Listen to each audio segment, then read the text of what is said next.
Assalamualaikum warahmatullahi wabarakatuh. Kami dari kelompok pemuda ingin mempresentasikan ideologi kepancasilaan. Sebelumnya, kami akan memperkenalkan diri masing-masing terlebih dahulu. Perkenalkan, nama saya Ida Fitria dengan PM07. Nama saya Diva Cayakim dengan NPM 37. Nama saya Givar Januar Abdillah dengan NPM 51.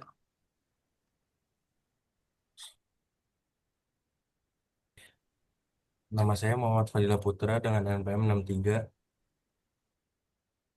Nah, saya akan menjelaskan tentang apa itu ideologi. Istilah ideologi atau berasal dari kata logos yang berarti artinya ilmu dan atau idea, yang berarti gagasan. Secara umum, ideologi dapat didefinisikan sebagai kumpulan gagasan, yaitu keyakinan, nilai, dan cita-cita yang menjadi dasar dalam mengatur kehidupan suatu bangsa. Ideologi memberikan pedoman dan cara bagi orang-orang untuk berpikir dan bertindak untuk mencapai tujuan bersama. Suatu bangsa memiliki ideologi yang memungkinkan mereka dapat memiliki pandangan hidup yang jelas dan membimbing mereka ke dalam menghadapi berbagai masalah yang muncul dalam hidup.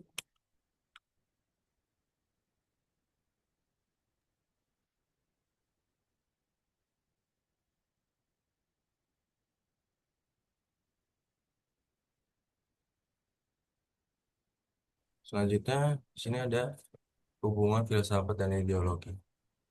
Hubungan antara filsafat dan ideologi sangat erat.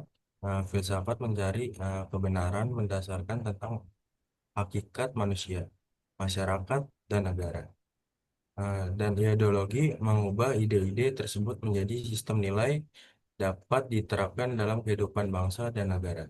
Ideologi Pancasila yang sekarang berfungsi sebagai pedoman hidup bagi bangsa Indonesia berasal dari filsafat Pancasila.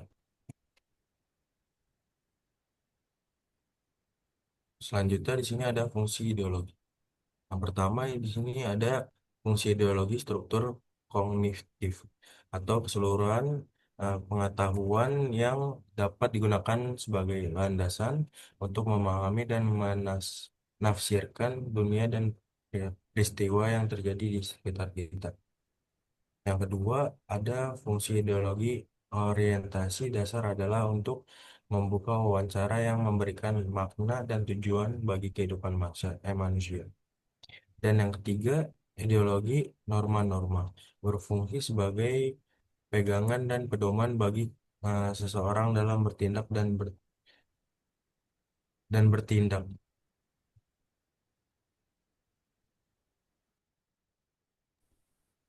Lalu berikutnya di sini ada fungsi ideologi yang poin 4-nya itu fungsi ideologi yang menjadi bekal dan jalan bagi seseorang untuk menentukan identitasnya.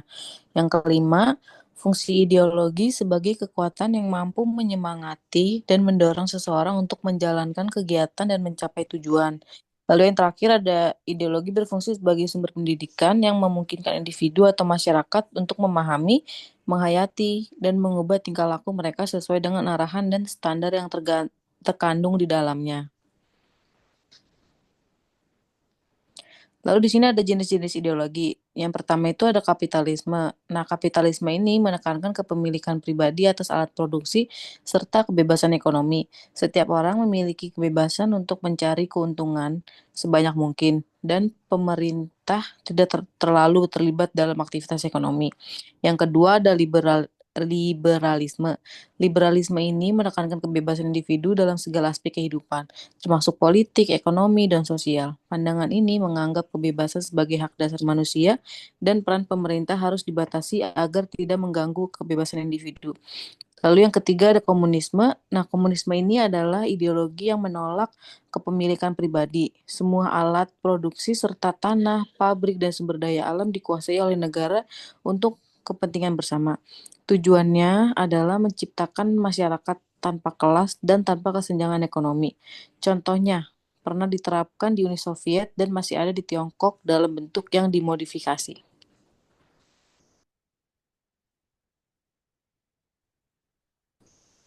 Oke, masih dalam jenis ideologi.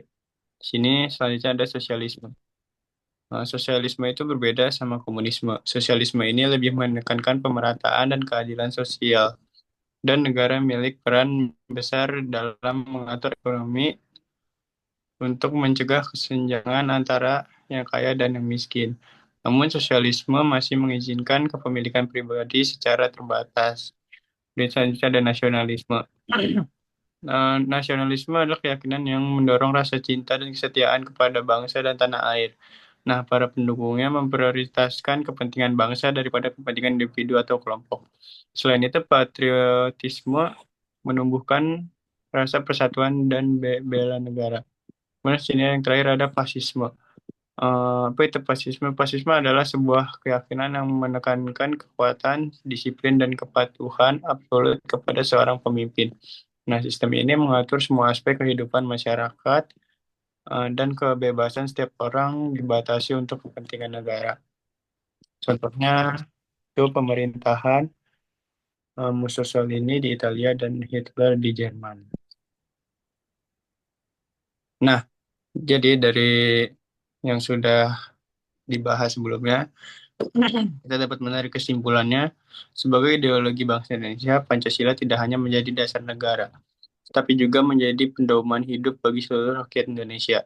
Dari uraian tersebut dapat disimpulkan bahwa ideologi merupakan dasar berpikir dan bertindak suatu bangsa. Pancasila berasal dari kepribadian negara dan mengandung nilai-nilai universal yang berlaku sepanjang zaman. Dengan mengadopsi Pancasila sebagai ideologi, rakyat Indonesia memiliki jalan dan tujuan yang jelas untuk mencapai kehidupan yang adil, makmur, dan bermartabat. Baik, demikian presentasi dari kelompok kami. Apabila ada salah kata, mohon dimaafkan. Wassalamualaikum warahmatullahi wabarakatuh.